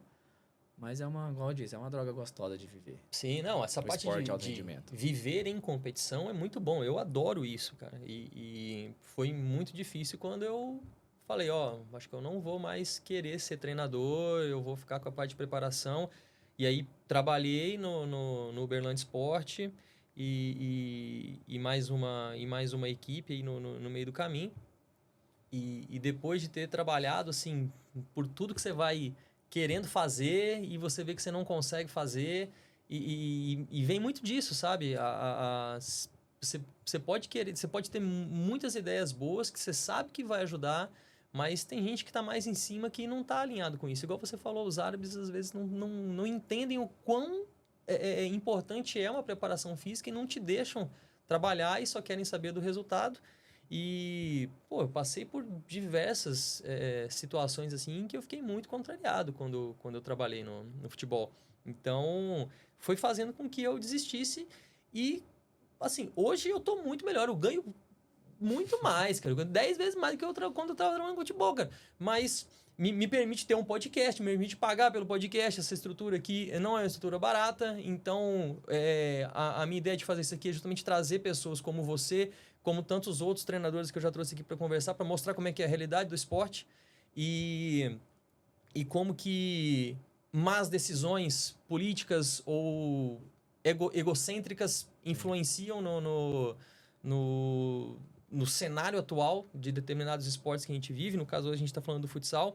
E, cara, tem que querer mesmo. Quantas pessoas eu conheço muito preparador, assim, que saiu daqui de Uberlândia foi pro meio do Amazonas, depois foi para Pernambuco, saiu de Pernambuco, foi lá pro Mato Grosso do Sul, e assim, não rodou aquele Rio São Paulo, Sim. talvez o Sul ali também, que é onde ficam as maiores equipes e pagam mais, e o cara tá lá, cara, até hoje, assim, tipo, não vai dar, alguma hora vai dar, vou chegar, e é complicado, né, cara? A gente fica meio sentido de ver o tanto de amor que as pessoas têm pelo esporte, que nós temos aqui pelo esporte no Brasil, mas infelizmente tem muita gente que não sabe comandar, né? Que tem muita gente que tá no poder que não compartilha dessas ideias e às vezes até pelo um pensamento até brasileiro de que eu vou ficar no poder por 2, 3, 4 anos e aí eu vou sair.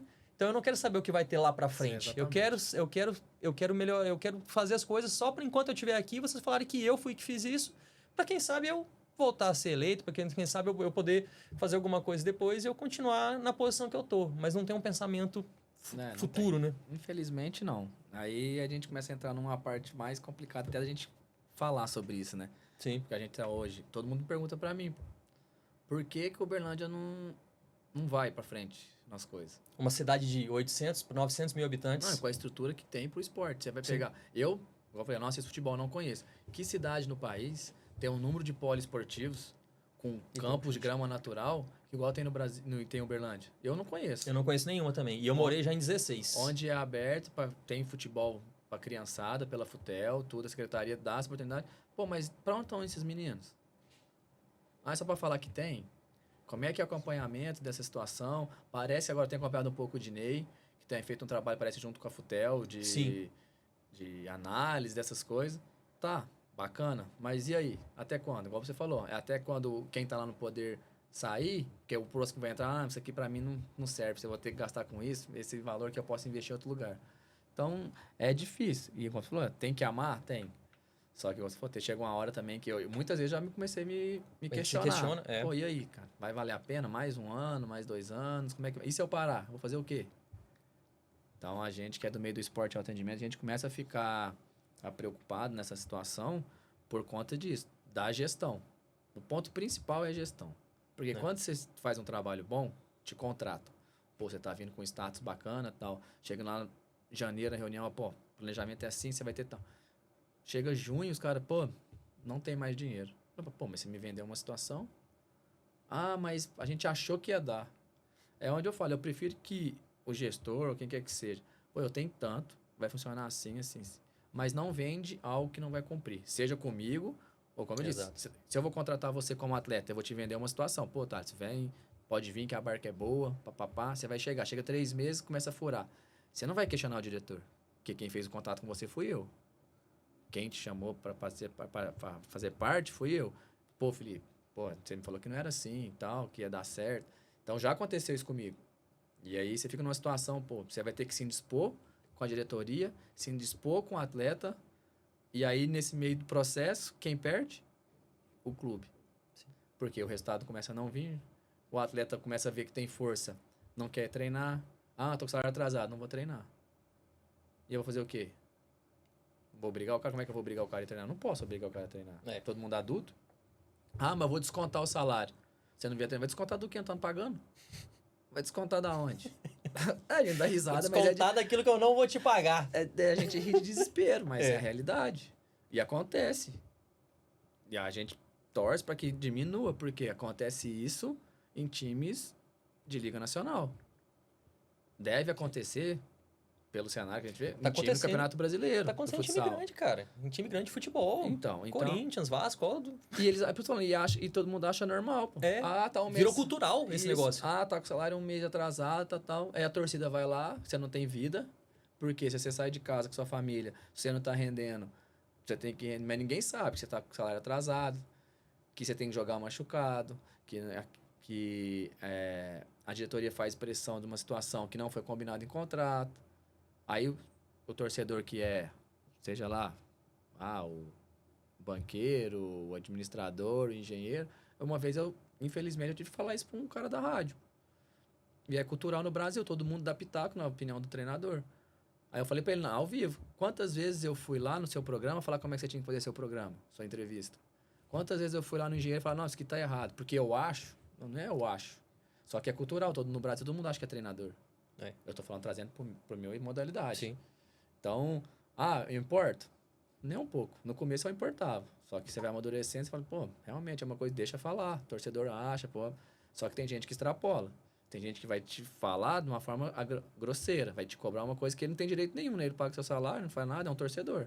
Tem gente que vai falar na moral, pô, a gente é amigo, pô, Felipe, o que tá acontecendo? O time não tá indo, tal. E a gente vai conversar e falar, entendi. Então, quem é do ramo, entende. Quem não é um simples torcedor. E o que acontece na gestão? Muita gente que está por trás é gestor, torcedor. Sim. Não é Esse é a pior coisa, cara. Não é o gestor que quer fazer que a coisa aconteça. Porque ele trabalha passional. Exatamente. E não racional. Aí é o que arrebenta muitas vezes a equipe. Muitas vezes não, sempre. Sempre, né? Exatamente. E eu acho que até essa é uma das razões de a gente não estar conseguindo desenvolver mais tantos atletas, tanto para o futsal quanto para o futebol. Nem vou falar dos outros esportes, que tem menos incentivo. Vamos falar aqui de futebol e futsal, que a gente está mais próximo.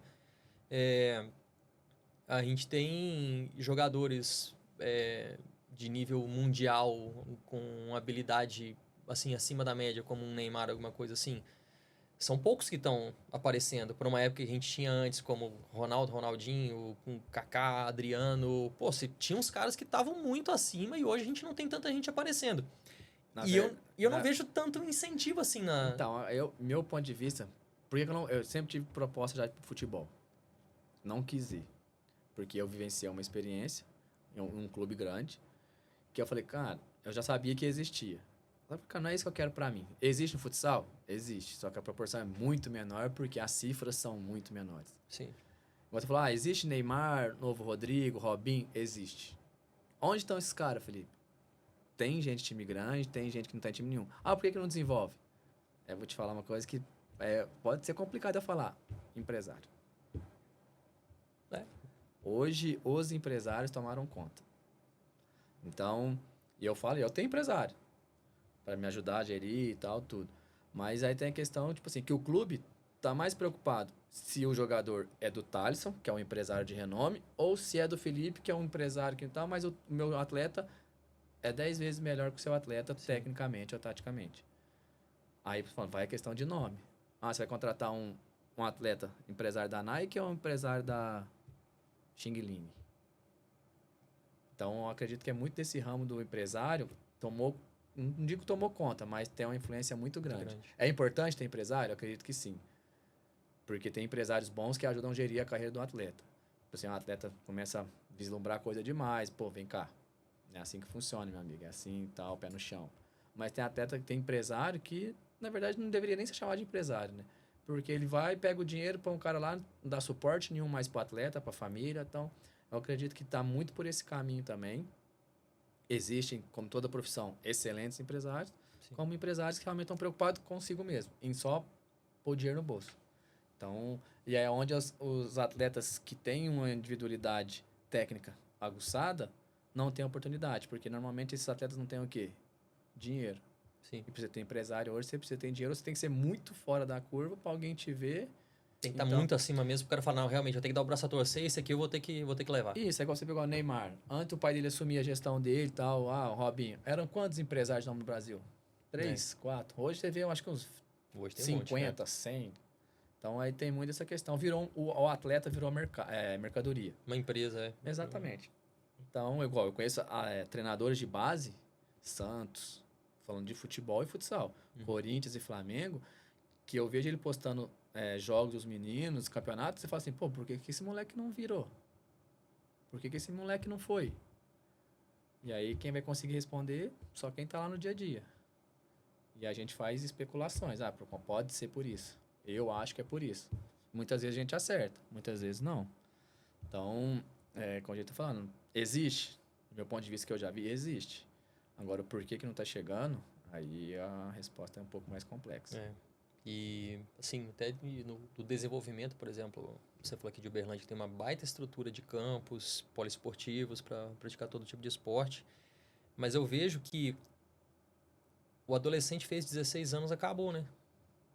Exato. A idade do que separa a prática esportiva para falar assim, vai fazer outra coisa da sua vida. Eu não vejo nenhum lugar aqui de Uberlândia, eu tô falando aqui do Praia, porque o Praia tem os atletas profissionais, Sim. mas assim, eu falo porque eu treino atletas que são do Praia, eu treino atletas que são de escolinha, que vão lá no céu, eu treino atletas que são de escolinhas da região.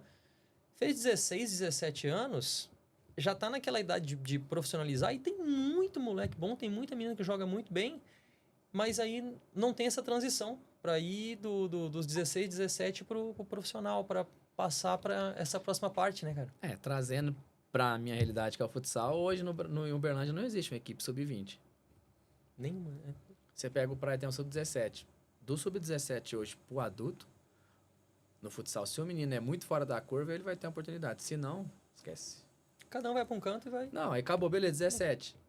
Eu não tenho o meio do processo ali. Como é que eu vou chegar numa equipe adulta, sendo que eu só tenho Praia e Uberlândia equipe adulta?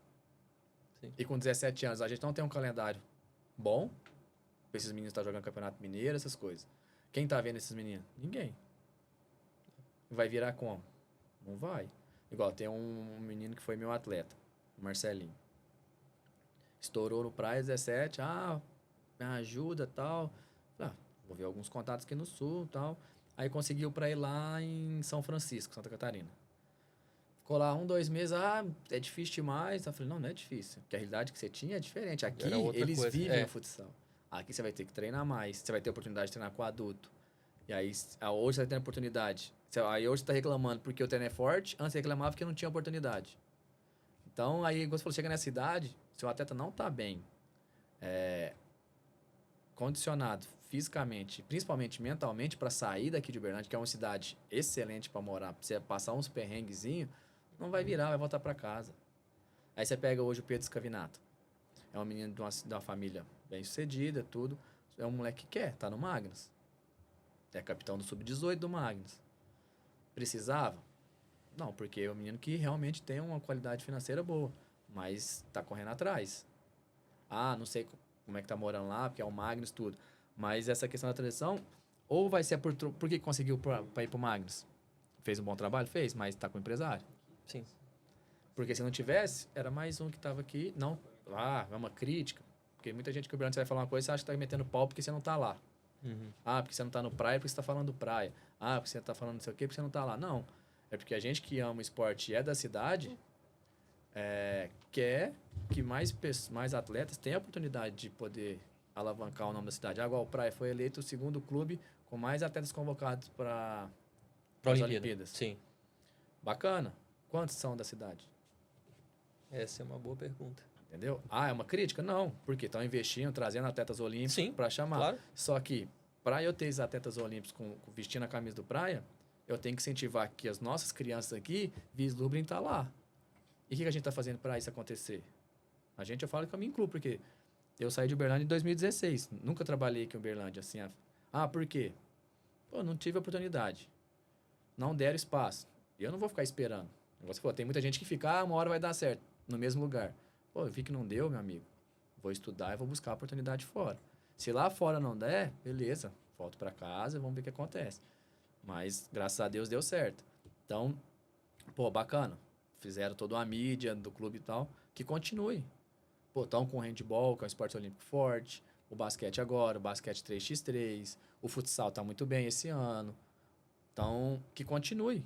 Mas oportunizem mais. Porque esse ano fez a Liga Nacional Sub-20. Todas as equipes da Liga Nacional estão participando. A única que não tem? O Praia. Por que não tem? Mas...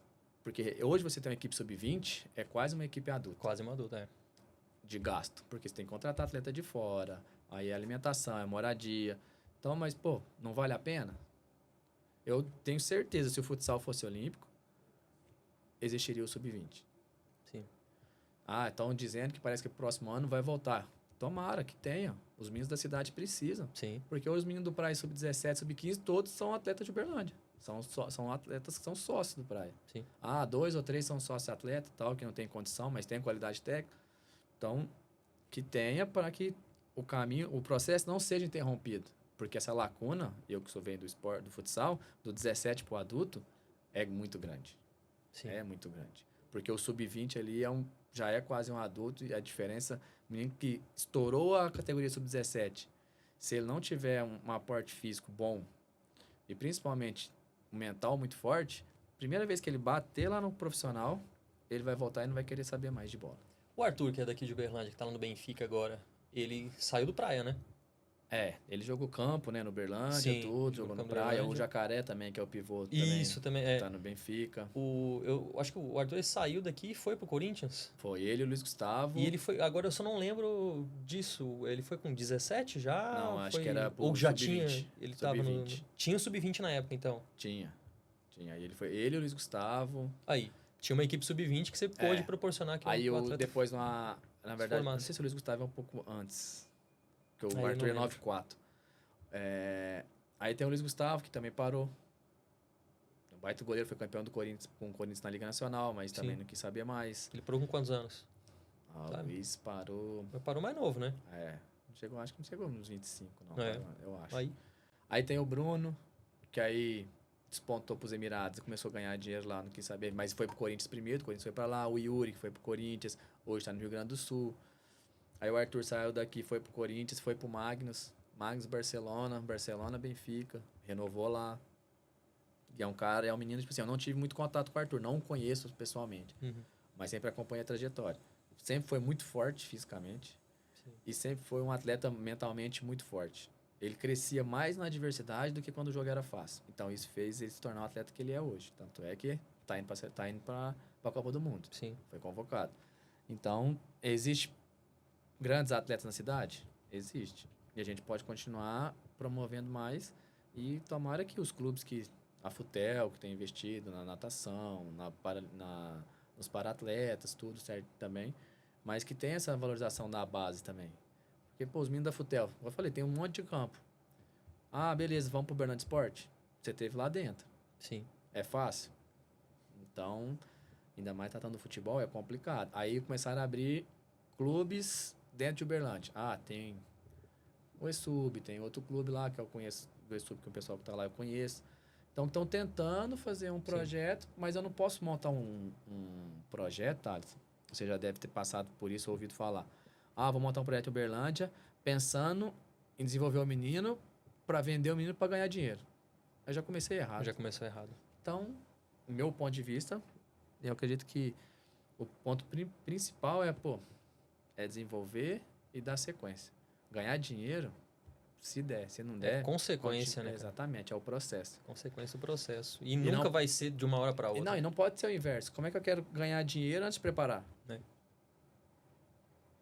Então, às vezes o povo acha que eu sou meio louco, mas...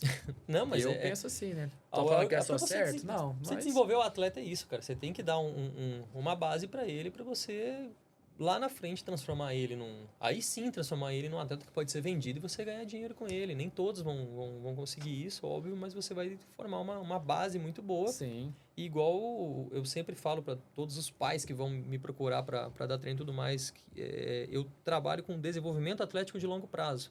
Então, eu não vou desenvolver o atleta, o filho que eles estão trazendo para mim, para ele ser o campeão do próximo campeonato que ele for. Eu estou desenvolvendo ele, primeiro, para saúde, para que ele seja um adulto, caso ele não... que a chance é muito grande de ele não conseguir ser profissional. Então, eu estou desenvolvendo a primeira parte, essa base, para que ele tenha movimentos básicos bons, evite lesões e seja um adulto ativo. E 2, a gente vai trabalhar ao longo do tempo com a especificidade do esporte que eles praticam para que eles, aí sim, desenvolvam performance. E se eles tiverem o talento e a qualidade necessária para serem profissionais, aí isso vai ser mais uma ajuda, né? Vai ser mais deles do que nossa. A gente vai dar só o caminho ali. E essa parte esse gap que fica desses 16, 17 anos, assim, e não é só aqui em Uberlândia, não é uma crítica pro Praia, igual o Felipe falou, não é uma crítica, é uma observação que a gente vê e pela experiência que a gente tem de trabalhar com atletas dessas idades e depois ver o profissional, é uma janela muito boa da gente de despertar, de achar esses novos atletas, mas que não acontece por inúmeros motivos que nós já falamos aqui. E que não é só aqui em Uberlândia, em várias Exatamente. outras cidades. Aqui ainda tem um suporte muito grande pela quantidade de poliesportivos que nós temos e tudo Sim. mais. Mas imagine outras cidades que são menores, que não tem nada disso, tanto de garoto bom de futsal, de futebol e de outros esportes, que podia... O Lenísio e o Vinícius, que vieram de Abadia dos Dourados, sabe? É uma cidade de que, sei lá, eu acho que tem 20 mil habitantes. Então, a cidade proporcionar isso, proporcionar campeonatos escolares, sabe? Unir a cidade, unir as escolas e depois arrumar um time para jogar um campeonato regional, para jogar um campeonato estadual. É isso, cara. Você consegue... E o tanto que você consegue gerar de... gerar de economia, sei lá, cara, camisa do clube, enfim, tem tanta coisa que dá para juntar com o esporte. Não é à toa que Estados Unidos, que Rússia, que China e todo mundo investe pra caramba em esporte. Mas investe onde? Lá embaixo. Investe lá embaixo. Exatamente. Porque o retorno deles é quando o cara estiver adulto. Você não consegue investir num cara com 25 anos pra ele virar. Exatamente. Pode acontecer? Pode. Mas são raras as exceções. E aí, puxando só um gancho aqui, tá? Você mencionou uma parte importantíssima. Principalmente eu falo do futsal também, que é a minha área. Pais. O pai quer que o menino chegue lá, meu filho tem que estar na seleção brasileira. Meu amigo, mas não é assim que funciona. A gente tem que trabalhar com planejamento e metas, com certeza. Também não falar, médio e longo prazo, mas tá, e quanto que é esse médio e longo prazo? Não, vamos trabalhar. Mas deixar claro pro pai que o esporte coletivo, principalmente, vai depender mais do todo do que dele. Sim. E o pai acha que o menino, ele tem que fazer gol, ele tem que bater o pênalti, ele tem que defender o pênalti, ele tem que fazer tudo para ele poder ser visto. Então, acredito muito que essa questão que acontece, eu já vi essa questão no Flamengo, no Fluminense e no Santos, que os treinadores fazem reuniões com os pais, eu não sei se é bimestral ou trimestral, tanto para passar uma situação de desenvolvimento da categoria, dos filhos individualmente, mas também o processo que é levado em conta. Porque esses grandes times preparam esses meninos para quê? Para o futebol. É muito nítido isso. Sim. O futsal existe lá com preparação para o futebol. Porque eles já entenderam que é importante. Então, você vai pegar uma cidade que não tem um time de futebol, como é o Santos, eu falando aqui o Bernardo, como é o Santos, o Corinthians. Você vai manter um menino no futsal, você vai ter que trabalhar ele para quê? Para o futsal? Se você for pensar, vamos trabalhar ele daqui para o campo, você vai trabalhar de uma forma onde você vai trabalhar a sua metodologia para mandar ele para um lugar que você não conhece nada da metodologia e planejamento. A chance de dar errado vamos pôr 50-50. Porque aí entra no mérito que você falou, do menino ter o talento, ter o dom. Tem alguns. Exato. Tem isso, né? Mas aí você vai pegar numa equipe que tem essa transição dentro do próprio clube, é simples, porque o treinador do futsal está acompanhando o treino do campo. Então ele sabe como é que o cara trabalha. Agora você trabalha aqui, na escolinha do Felipe. Aí o Thales é treinador lá no Santos. Tô aqui. Thales, tem um menino aqui assim, assado. Chega lá, eu não sei como é que você trabalha, como é que é o perfil dos seus atletas, só vou mandar aí, você olha. Aí você fala assim, não, Felipe, menino é bom, mas pra mim não serve. Por que não serve? Porque eu não entendo todo o processo que você trabalhou, como é que é a sua forma de trabalhar, se você precisa de um atleta assim, assim, e eu trabalho de uma forma preparando ele, visando ele para uma situação totalmente diferente da sua realidade. Então, eu acho que um dos pontos também cruciais aí do desenvolvimento do atleta infantil juvenil são os pais. Sim. E aí é uma discussão que nunca vai acabar e... Esse é muito difícil, porque os pais não foram... Os pais da geração... Normalmente, nós estamos aí com 35 para 40 anos aí. Não, os pais da nossa geração, nós ainda não somos, mas a galera da nossa idade que já é pai e os pais da geração de 10 anos atrás da nossa, os outros eu nem vou falar, porque não tem nem porquê. Mas eles não foram educados com esse desenvolvimento atlético de longo prazo. Então, eles não têm a noção do que está acontecendo ali, né? Então, eu acho que a nossa geração, alguns de nós que, como você falou, corremos, fomos atrás, estudamos pra caramba, entendemos como é que é o processo de desenvolvimento do atleta, aí a gente sabe realmente com as fases que o atleta tem que passar. E aos poucos, de muito poucos passos, pequenos aqui no Brasil, a gente vai começar a mudar um pouquinho essa consciência mais pra frente. Apesar que nessas próximas gerações eu também não tenho muita fé, né? Nessas próximas que estão vindo. Realmente acho que vai ser um desastre. Isso aqui ajuda demais. Tecnologia ajuda, igual nós estamos fazendo aqui, eu estou olhando o roteiro, a gente está conversando, se precisar pesquisa alguma coisa aqui na hora. Se souber usar a tecnologia por bem, sim. Aí é lindo. O problema é quando você usa a tecnologia para preguiça. Quando você acha que ócio, não precisa estudar, você não precisa ler um livro, mas porque você vai ver num Reels ou num TikTok um cara falando de algum conteúdo. Então, assim, quando a gente coloca a tecnologia como muleta, a gente vira um idiota e a internet ela deu voz para os idiotas e a tendência é que isso fique cada vez pior, mas tanto você quanto eu e quanto algumas pessoas que eu conheço também, a gente vai continuar lutando contra isso e fazendo o possível para que o esporte ele continue sendo desenvolvido da melhor maneira possível aqui no Brasil, apesar de tudo que acontece. Queria dar só um outro gancho, a gente falou a respeito de desenvolvimento. Eu comecei a treinar com arco e flecha, tiro com arco, né? E eu gosto de praticar vários esportes, eu acho que todo mundo me zoa, que eu falo que eu já pratiquei uma porrada de esporte aí, que tento fazer de tudo, e realmente eu gosto de ter a sensação de ver como é que são cada uma dessas coisas. E eu empolgo muito com as coisas que eu tô fazendo. Eu cheguei a conversar com o pessoal do Praia para trazer o tiro com arco aqui para Uberlândia. Mesmo tendo pouca experiência, tendo 1 ano e meio, 2 ali de treinamento, o arco é muito pouco praticado no Brasil. Não tem... olha, vocês me perdoem porque eu estou tentando lembrar de cabeça agora com os meus professores lá de Brasília, com a Marcela, minha treinadora de lá, inclusive um grande abraço para ela. Assim, ela tinha me falado que eu acho que eram 5 mil atletas que competiam e desses 5 mil, 50% só que competia profissionalmente, entre aspas, sabe? Então, assim, é uma parcela baixíssima da população. E em Minas Gerais, só tem um clube em BH, eu acho que um em BH e um Juiz de Fora, de tiro com arco. Não tem, um estado do tamanho do nosso, não tem mais nada. E eu estava conversando com o pessoal do Praia, com os diretores a gente chegou até a trazer o presidente da Confederação Brasileira aqui, a gente foi lá no SESI para olhar o espaço e, cara, tava tudo certo, eu tava empolgadaço que ia começar a ter tiro com arco aqui, eu ia começar, sabe, eu ia até mudar alguns planos meus, porque é um esporte que ia ser desenvolvido, e aí, no fim das contas, deu alguma treta ali de Praia com o SESI, que ia ceder o espaço com a prefeitura, que um queria cobrar, o SESI ia cobrar um aluguel, a prefeitura não ia poder pagar, ou não quis, enfim, eu não sei o que foi. Eu sei que, de repente, de um dia para o outro, eu estava até falando para alguns alunos meus, olha, eu vou começar a treinar tiro com arco agora, eu vou começar a fazer instrução para alguns jovens atletas, isso, aquilo, eu vou largar meus treinos de manhã. Cara, do final de semana para o outro, ninguém falou mais nada. Sumiu todo mundo, tal, e ficou por isso, cara. E a gente tem um estado do tamanho de Minas, que a gente tem 1 ou 2 clubes só que tem atletas treinando. Imagina o tanto de atleta que a gente podia formar, né, no tiro com arco e ter mais gente chegando. Fora tantos outros esportes que existem por aí que a gente podia... Você tá falando de tiro com arco. Eu dou risada porque o ano passado não teve Campeonato Mineiro de futsal adulto, porque não teve time, cara. Ali, cara, é absurdo. Você tem só o Praia e o Minas...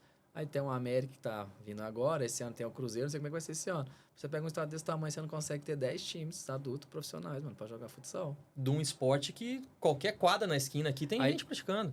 E aí a gente volta lá atrás da gestão. Aí você vai pegar todo final de semana, tem jogador ou tem alguma competição extraoficial. Sim. Então, existe. Por que os caras não vão jogar por um time profissional? Tem que treinar. E pra eu treinar... Vou jogar uma média aqui. Ficar só por conta disso, 2, 3 mil reais por mês. Aí esses meninos que estão jogando essa estão tirando 2, 3 mil reais por semana. Sim. Pra jogar. Só que aí a gente entra naquela situação de ter que ficar viajando, estrada. A gente já, infelizmente, perdeu alguns... Sim, já pessoas perdemos amigos próximos aqui, que teriam um potencial para estar aí hoje em time de Liga Nacional até a Seleção Brasileira.